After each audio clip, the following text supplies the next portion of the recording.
to do with freedom. Yes. And I was really interested if you could tell us a little bit about that. Okay, well, there we go. We'll get to the rest. Yeah, at the very bottom. This shift from the mythological or poetic kind of thinking to a more logical, explicit, surface kind of thinking may seem like a great loss. And it's, in one sense, you could say it's the fall. We lost our innocence. We felt the connection to the universe, cosmos, and suddenly became this cold, empty place. Pascal, I mentioned earlier, he says the eternal science of these infinite spaces terrifies me. The universe was this cozy place before. The angels were up there making the planets turn around, or the crystalline spheres were turning the planets around, and suddenly, poof, all that's gone. And all there is empty, endless space, Newtonian sort of space. So that's quite a shock. But at the same time, as you mentioned, Steiner, Barfield, many others say it was absolutely necessary, because it's cutting the apron strings, getting kicked out of the cosmic nest, as it were. Had we remained, Adam and Eve had to leave the garden. Had we remained in that way, we would never have developed our individuality, never have developed our inner freedom, never have developed our ability to understand things, to think about things, to question. This is what these fellows back in ancient Greece and Asia Minor, at the Axial Age, in 500 BC, that's what they started to do. They started to ask questions. They started to annoy everybody around them. And especially Socrates, and we know what happened to him. They just asked questions all the time. And why is it like this? Why does that happen? People didn't do that.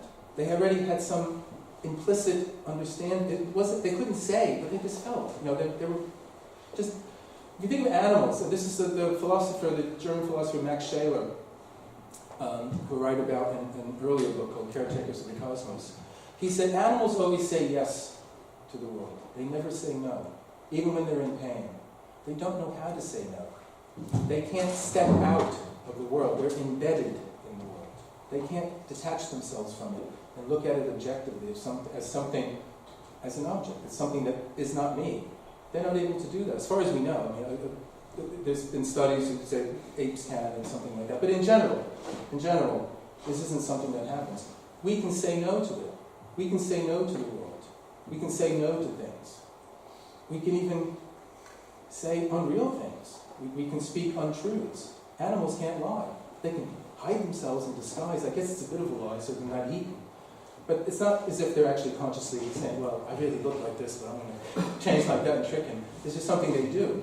We can do this. So it's a freedom that's absolutely necessary, but it's full of hazards. It has problems. And that's why I say at the end here, we had to have this shift so that we can face the cosmos on our own, stand up on our own 2 feet, as it were. But there's a problem. And the pendulum swings too far in the other direction. And so where we were over here embedded in the world, cozy, at home, but limited, we shifted over to this other place. We're now lost in the cosmos, which is the title of a book by an American novelist named Walker Percy, where there was an old TV show when I was a kid called Lost in Space. Well, we're all sort of like that now. We don't really know. Space has become this endless kind of thing.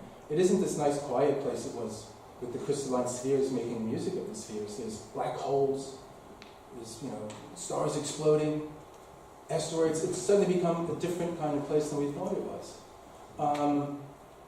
And again, you can sort of look at history as these sort of pendulum swings one way or the other, and very occasionally it stays in the middle for a brief period, and then it goes one way or the other.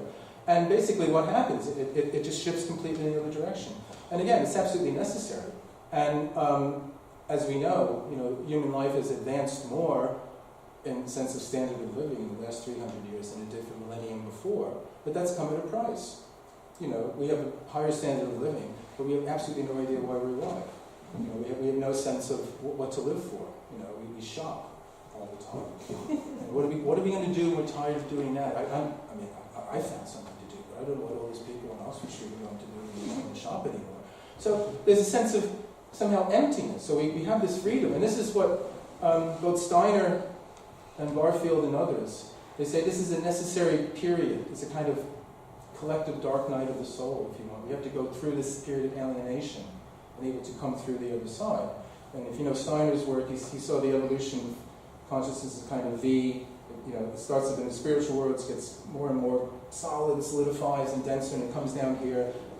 And this is when Christ incarnates, and then the upswing starts happening. So, whatever you want to make of Steiner's emphasis on Christ's incarnation or not, it doesn't really matter. But the idea is that there was a kind of downward motion, then a motion back up. Now, we're still at the very beginning, optimistically thinking of that motion back up. We're still stuck in this period where we have this independence, but it's come at this cost of having no connection to everything.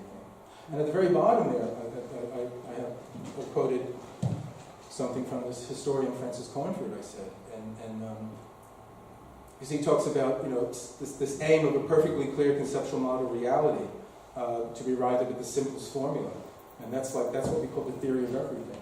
Well, you can do that. You make something very elegant, but you have to cut out a lot of stuff. And what has happened is it's cut out all the stuff that is meaningful, because all the stuff that's meaningful is vague. At the bottom, banishing the vague, it has swept away everything in which another type of mind finds all the value and significance of the world. This is the problem. We've got this freedom, we're masters of the world, but we're not connected to anything. And that's why I think many people today are getting interested in conspiracy theories, because it's like the neuroses. It's a bad way to deal with the problem, but at least you're dealing with the problem in some way. There's some meaning in the world. It isn't completely empty and arbitrary. Somebody's in control. It's the aliens, or it's the deep state or something. But at least somebody's there. I mean, what's scarier? That there's nothing? It's just blind, arbitrary nothing? That drove a lot of people insane. One of the most rational people on the planet, H.G. Wells, who lived not too far from here. Last year, he gave up. He felt that he'd solved all the problems, and he just suddenly felt, actually, no, it's not like that. Human life is completely cut off from everything. It's absolutely pointless. So this is a very dangerous state to be in, but this is the state that actually our civilization and culture has been in for a long time. I'm sorry, I'm started again. Thank you. Very rich. Thank you. Let's see if there's some more questions. I have. Yes, there are. Yes, please, you first and then you. So actually, I'm very curious about the healthy poet. If you could just, the healthy, if you just, Healthy poet. Okay. Well, you have three poets there. Which is the healthy one? Come on, give me one. You've got Goethe, Blake, and Coleridge. Do you know the poem Kubla Khan? Yeah? Well, Coleridge wasn't a healthy poet because he was on laudanum, just opium when he wrote that poem. Blake is pretty healthy, but during his lifetime, people thought he was out of his mind because he had visions all the time. He was a child, his father beat him because he saw angels in a tree. And then again, we just saw Blake at the top of Primrose Hill, seeing the holy hosts of heaven coming down in fire and glory. So he was getting to visions and all that. But no, I would say he's healthy. But no, Goethe is an example of sort of the healthy poet, in the sense that he was a poet, he was a scientist, he was a statesman, he was a traveler, he was a lover, he was a novelist. He was one of the less universal men, or people, to be politically correct these days. He was able to embrace the entire world, and also his own inner world. He was able to embrace, He wrote himself out of the despairing romanticism that most of the second generation of romantics stayed in.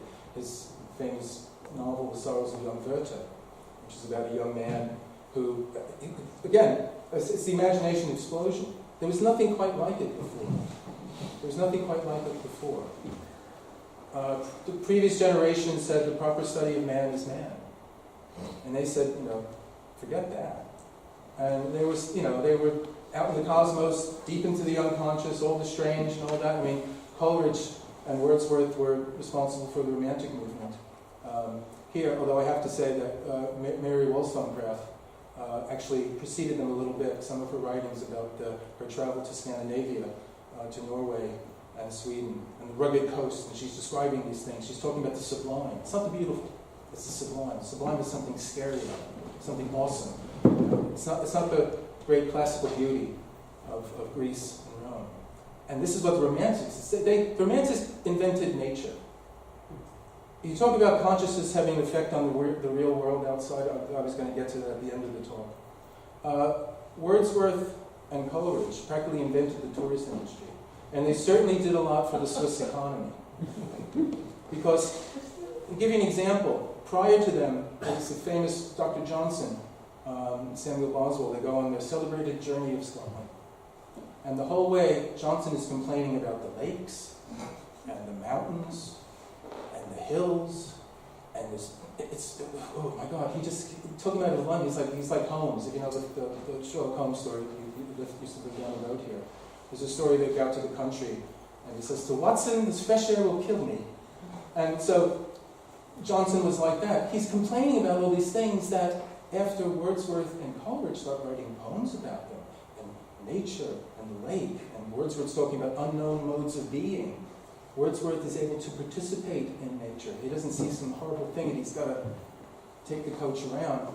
People used to see him in the fields looking at a tree, and the farmers would say, Billy, mad Billy there. The tree was something the farmer had to get out of the way. For Wordsworth, it was something that he was communing with. And they invented nature. They made people go to the places that they used to avoid like the plague. The idea that nature, the wilderness, they don't mean the nice, neat little gardens that we had in France and all that. And in fact, the English garden is wild, right? The French garden is there's a topiary, it's very geometric and well-patterned and all that. They made places that everyone used to avoid attractive. And suddenly, mountains were not just lumps of dirt and rock. They had somehow become symbolic of freedom, of some joy and ecstasy that no one knew anything about until Goethe, Wordsworth, and Coleridge. People wrote about nature, obviously they did, but they didn't have the sense of the wild being some source of freedom. The wild was something, wild animals, they were savage out there. So, I got into romantic, but Goethe is a healthy poet because he was able to be a poet and a scientist. He was able to, he wrote himself out of this, that's how I got into this. And Werther is always talking about nature. How, nature's beautiful, and is gushing constantly all the time about it. And but at the end, he blows his brains out because unrequited love of this woman who basically marries somebody else.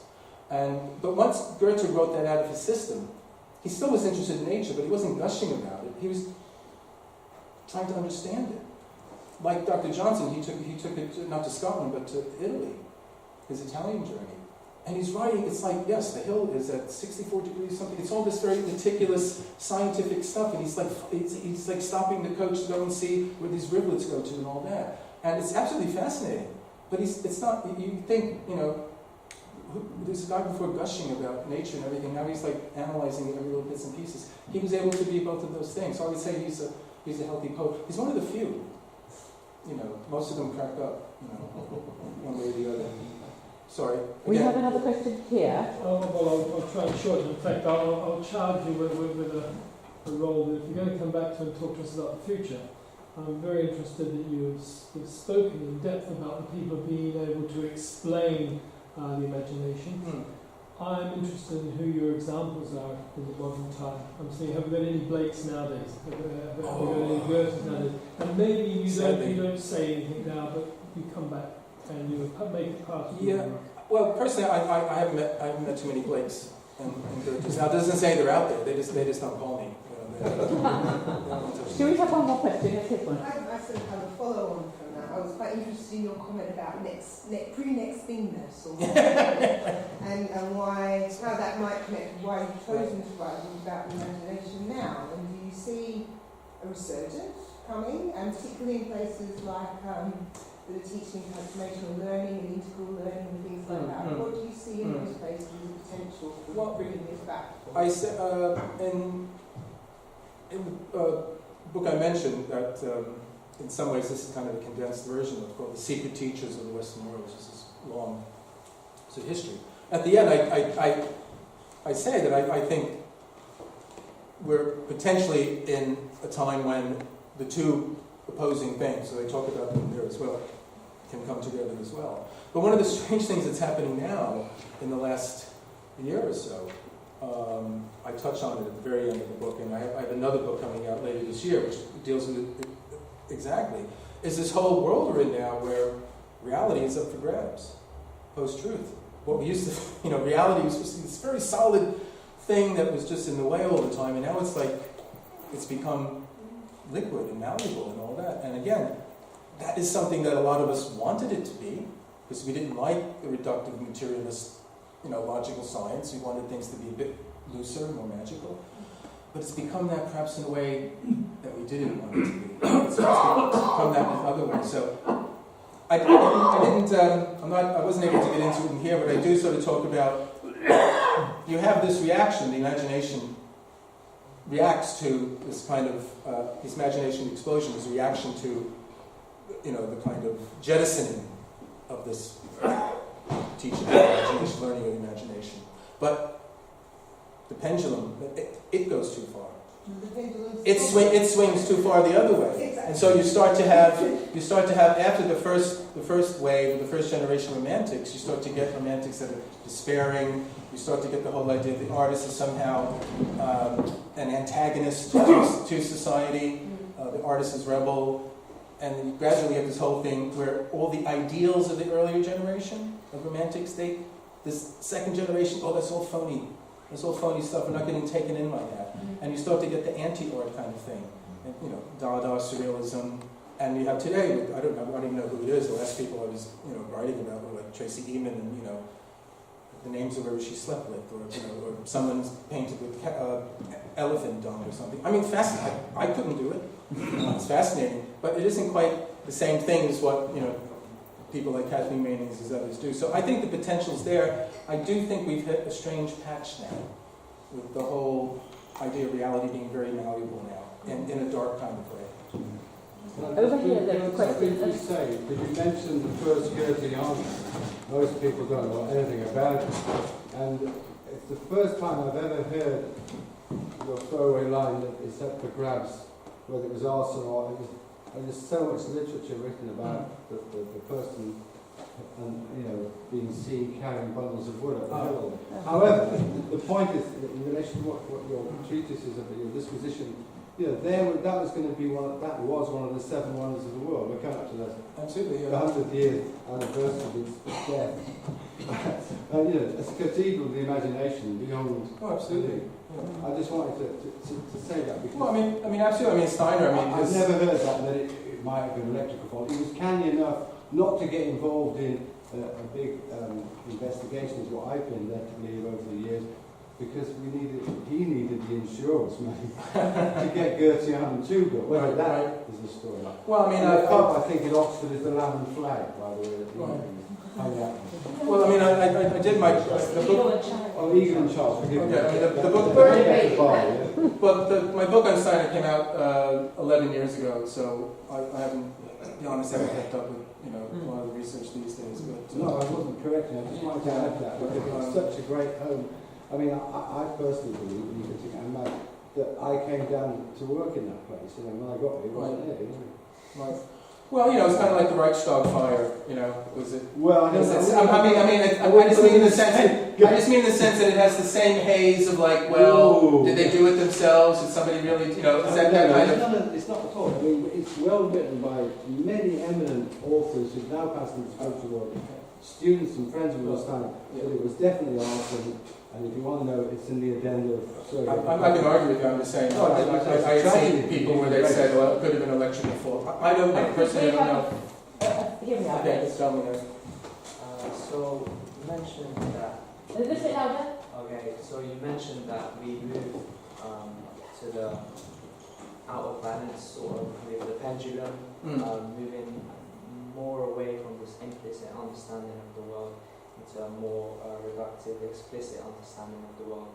I'm just curious about your perspective on whether we've reached that peak now before we move into a better equilibrium, or if we're going to be pushing more towards that before it gets to a better balance. That's a very good question. Well, somebody I didn't mention, who I do write about in other books, and actually a book of mine called A Secret History of Consciousness, I actually write about him and Steiner in quite close context. There's a German-Swiss philosopher named Jean Gebser, who died in the early 70s. And he wrote this incredible book called The Ever-Present Origin, which I can't go into great detail about, but it's his fundamental thesis, much like Steiner's different epochs of history. There's a kind of consciousness that's characteristic of the different epochs. Gebser talked about structures of consciousness.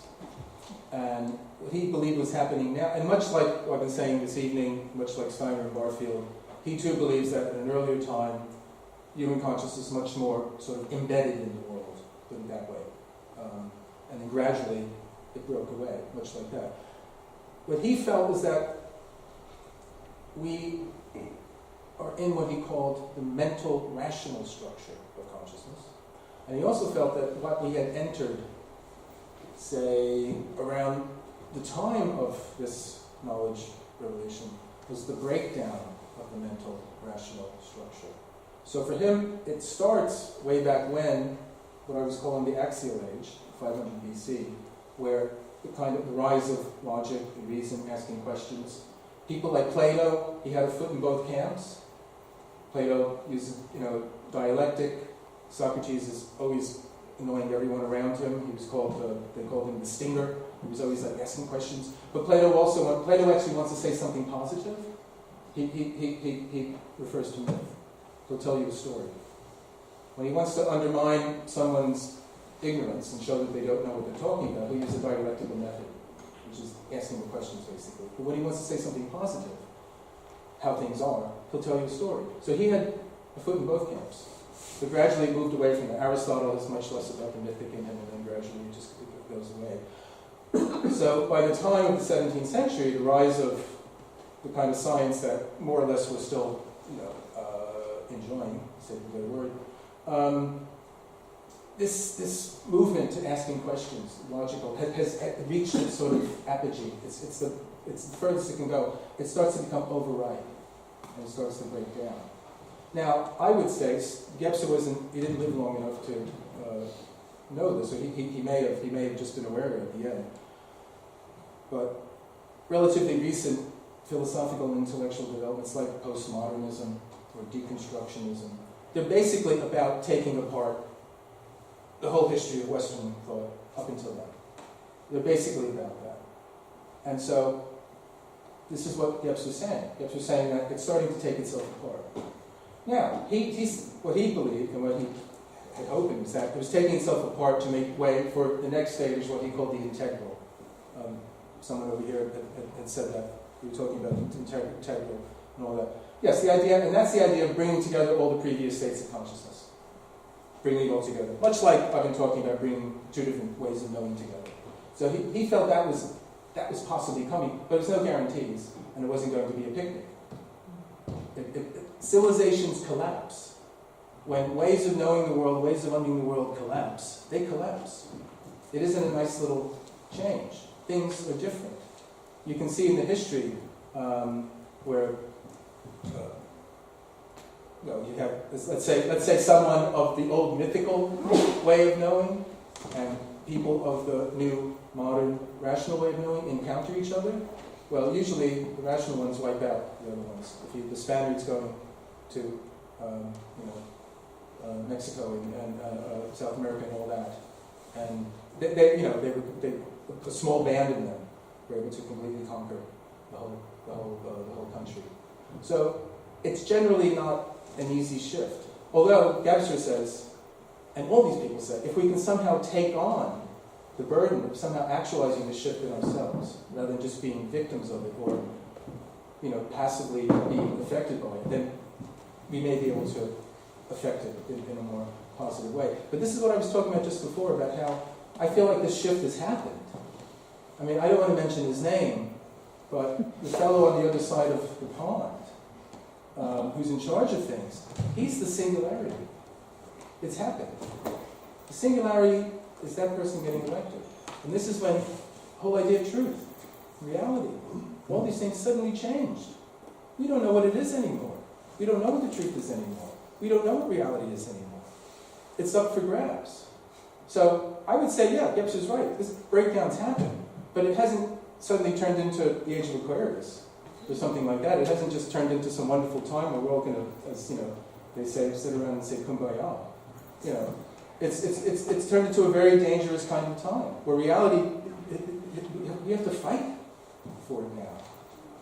And so yeah, I think it's possible, but I said there's no guarantees, and it's I think, you know, it doesn't necessarily mean horrible catastrophes and things blowing up. But it does mean sudden shifts of things, and things suddenly being different. Something that you thought was one way, the next day, it's different. And almost every day, I think it's like that. Steiner, in one of his lectures that he did in 1908 on Book of Revelations, he talks about the war of all against all that was on its way. Now, he saw this a millennia or two ahead, but I think if he was alive today, he would rethink the estimated time horizon of this war of all against all. Because I think it's so. I mean, so what else is like it today? You know, everyone's fighting everybody for their rights, for their identity, for their recognition, for getting more likes on social media.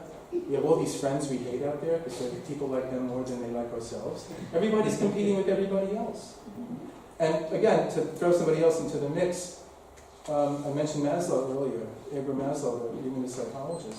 He believed that, you know, human beings develop in these kind of what he called the hierarchy of needs. And at the bottom you have basically, you need to eat, you need to breathe, eat, some kind of shelter, some kind of relationship with others, in some way, love. And then the fourth level is what he called self-esteem. Where basically what's important is how other people see you. Now, I would say, except for the people in this room, that the rest of society out there is completely stuck at the self-esteem level. We're all absolutely, you know, obsessed with what other people think about us and what they're saying about us on there. Now, the next level for Maslow is what he called the self-actualization level. And it's very much along the same lines of Jung when he talked about individuation or self-development or self-realization. In some way in which you bloom, you come to flower. And you're no longer interested in what other people think about you. You're no longer trying to satisfy what Maslow called deficiency needs. You have other needs now. Creative needs, being needs. You want to do something. You want to make something. You want to live in some meaningful kind of way. At the end of his life, Maslow was very sad because he didn't understand why most people didn't get there. What happened? What was preventing them? Was it societal? Was it inborn? Was it biological? Now, to say it's biological today is probably a very bad thing, because we all want to think it's actually society. If you made the society better, then everyone would self-actualize. I don't think that's true, and I don't think Maslow thought that was true as well.